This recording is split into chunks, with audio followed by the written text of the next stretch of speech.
Bienvenue dans cette nouvelle vidéo. Comment connaître le sexe de son bébé au plus vite?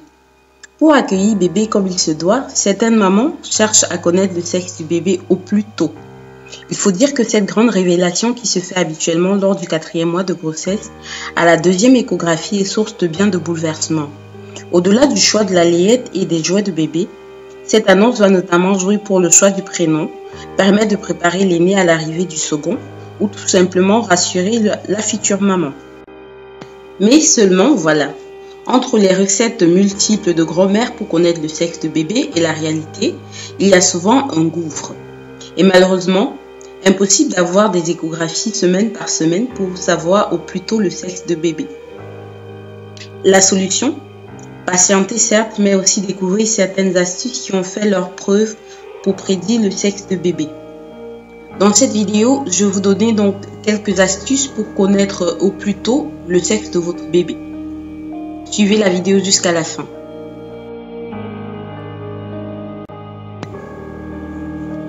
Lorsque vous attendez un garçon, d'après certaines recherches, la femme enceinte fait de l'acné de grossesse, les mamelons deviennent très foncés, le poil des jambes pousse rapidement, la peau des mains est sèche, les pieds sont plus froids qu'avant la grossesse.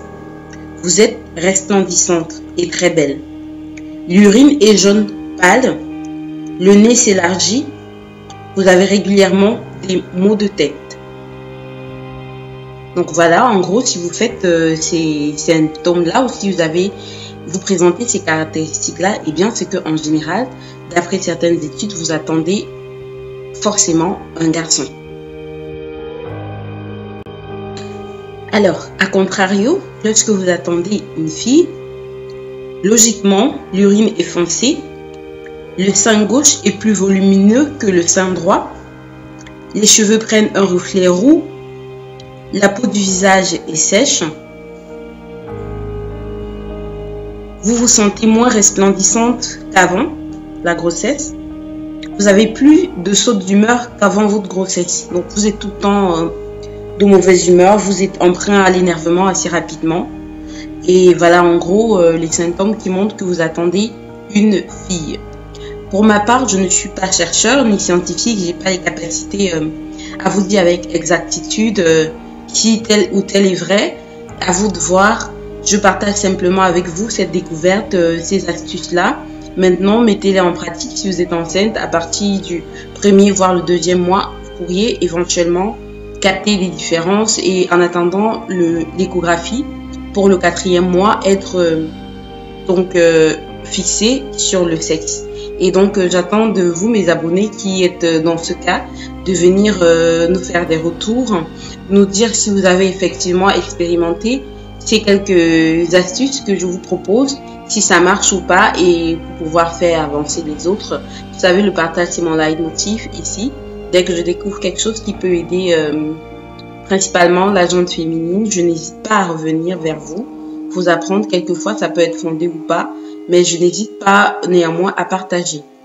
Je vous prie de liker cette vidéo, de la partager, de vous abonner si ce n'est pas encore fait, en activant bien sûr les notifications, parce que si vous n'activez pas les notifications, eh bien, vous ne saurez pas quand je publie une vidéo. C'est très très important de le faire, sinon vous vous abonnez dans le vide. Vous n'aurez pas de suivi derrière de ce que je fais sur ma chaîne YouTube. Sur ce, je vous envoie un max de good vibes, de très belles ondes positives. Restez connectés tout en gardant la positive attitude. Croyez en vous, ne baissez jamais les bras. Quelles que soient les difficultés, quelles que soient les douleurs que vous traversez en ce moment, gardez la positive attitude. Priez, ne baissez pas les bras, continuez de foncer et pensez à ma chaîne YouTube, faites-y un tour de temps en temps, il n'y a que de belles choses. Je vous embrasse, je vous fais plein de bisous.